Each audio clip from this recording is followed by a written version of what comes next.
Words kill. Don't take words lightly as a leader. What you say matters. Leaders create minimum conditions. We can speak of change, but we don't like change. We do all these things because we don't have the luxury of time. Ability to see comes from someone removing darkness. People who take risks often get high returns. Whatever you choose to do, enjoy it.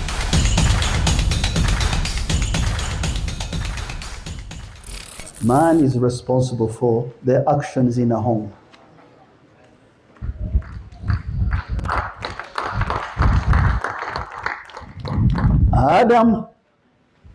Adam, where are you? No, it's the woman. No, Adam, where are you?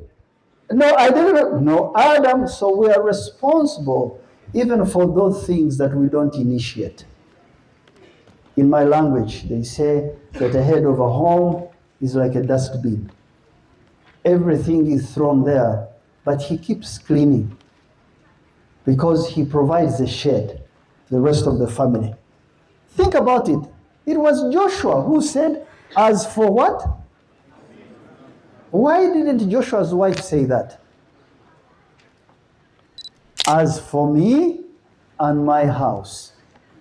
Joshua makes a declaration on behalf of the family. So it's very important to know Christ, even if we're under pressure from politics, from economy, and it is important to pray for godly wives.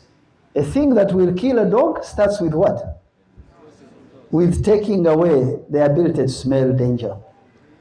So if these things don't do anything to you, let them remind you the necessity of nurturing, preserving the family based on the Holy Spirit and the work of God and the Bible as the foundation of a good family.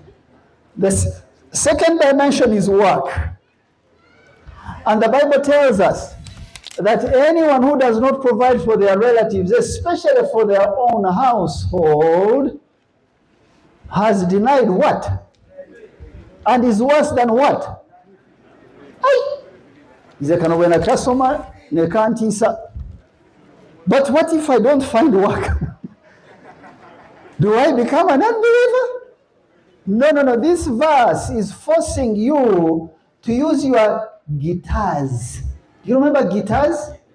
Because Paul said, I could charge for what I do, but I don't because I have hands and I work for what I produce. Do we have the sun and the moon and the rain? Do we have a peaceful country? Do we have some basic guitars, gifts, talents, abilities, and resources? This is what this verse is telling us.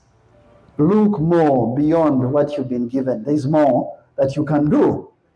Good. Now, when you do this, a man is a negotiator. You need to learn to negotiate everything in life as a leader.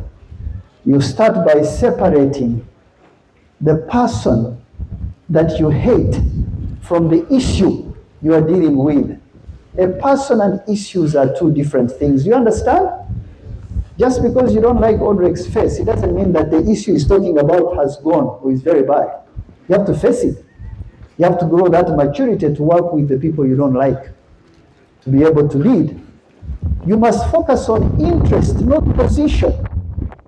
Me, my position will not change because now I don't like you. No. You focus on the interest of the other party versus your interest. Are we together? Yes. You meet the interest, don't worry about positions.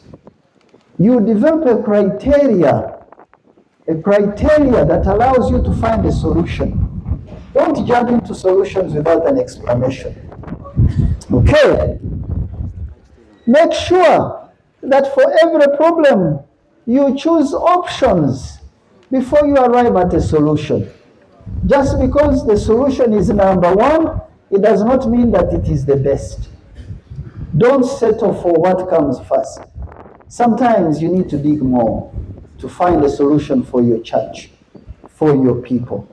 A gift can look nice on the surface, but it is laced with danger if you took it.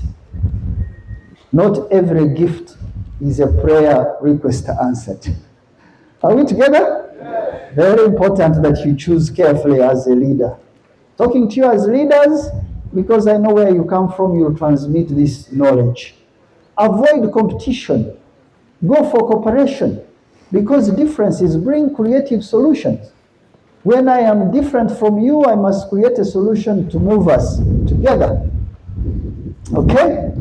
Sometimes you don't get what you want. Go for a best negotiated alternative.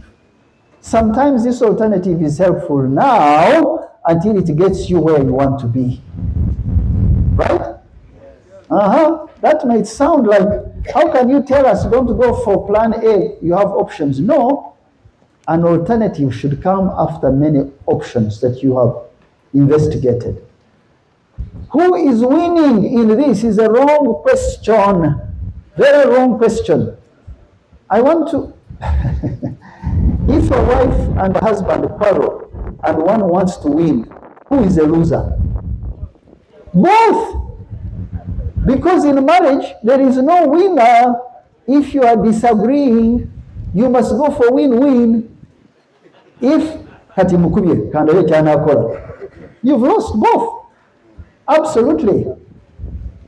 Now, I want you to grow and not to give up.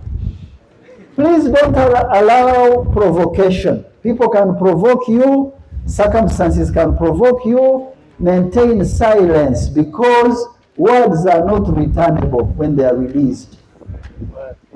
Very important for leaders to restrain themselves. Make sure that titles don't take away your humility. I am Excellency this, I am that. You know, for me, I go to some places where they call me Your Excellency. Say, Banan, who told you? Who gave you that title on me? They say, just call me Odrek. It's enough. You know what they're trying to do? They're trying to plant things in your head so that you start.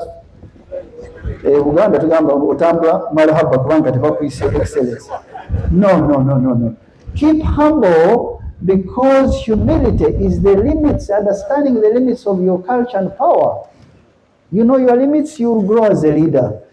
Open mind. That's how we grow. Don't close your mind to ideas that could help you in your economy. You heard our organizing committee chair saying this region and the next are poor. But are we really poor? And I agree with him, no, we are not. We need to deal with the mind, we need to deal with the fatherhood dimension in order for us to make it. This is my last dimension. Men, you need to get some sleep. Men, the day has 24 hours, and you can stop at a particular hour and go and sleep. Now we found that people who don't sleep very well, they lose something in their brain called cerebrospinal fluid. Cerebrospinal fluid is what cleanses toxicity from your brain. You only get it if you sleep more than 6-7 hours. That's when it works your head. Very clear. If you don't protect that spinal fluid, that's why you find someone talking to himself on the street alone. Because you are not letting God's work. He gave you sleep hours for a reason. You understand? Because we are not growing backwards as a country, by God's grace we are growing forward, and challenges are becoming intense. Social media is in your house. It is in the office. The church is not. So please, get some sleep. It's good for your health. By doing this, I'm preaching to myself. I can tell you, that's one of my biggest weaknesses. Because I feel like every 24-hour day I need to milk it to the max. But you milk it, at some stage, it will milk you. Get some sleep if you've put in all the God's day work that He has given you. Number 2, emotional what? Emotional health. Ebigambo bikola ki? So the day is 1979 in April 11th when Idi Amin was removed at 4 o'clock. A man called Rangaranga Edward stands at a place called Itendero in Bushenyi, and he says, Abanya Bushenyi, we have felled a big tree. Now you have a right to clean the branches. What? Yes, we have felled a big tree. You can deal with the branches. That day, 67 Muslims were killed and thrown in River Rwizi and their homes destroyed. Words kill. Don't take words lightly as a leader. What you say matters. Don't allow your head with emotional stress of what they said yesterday. It shapes your tomorrow. Tomorrow becomes yesterday. Now you don't know if you are living yesterday or you are living tomorrow or you are not even living. Leaders create minimum conditions. We can speak of change, but we don't like change. We do all these things because we don't have the luxury of time. Ability to see comes from someone removing darkness. People who take risks often get high returns. Whatever you choose to do, enjoy it.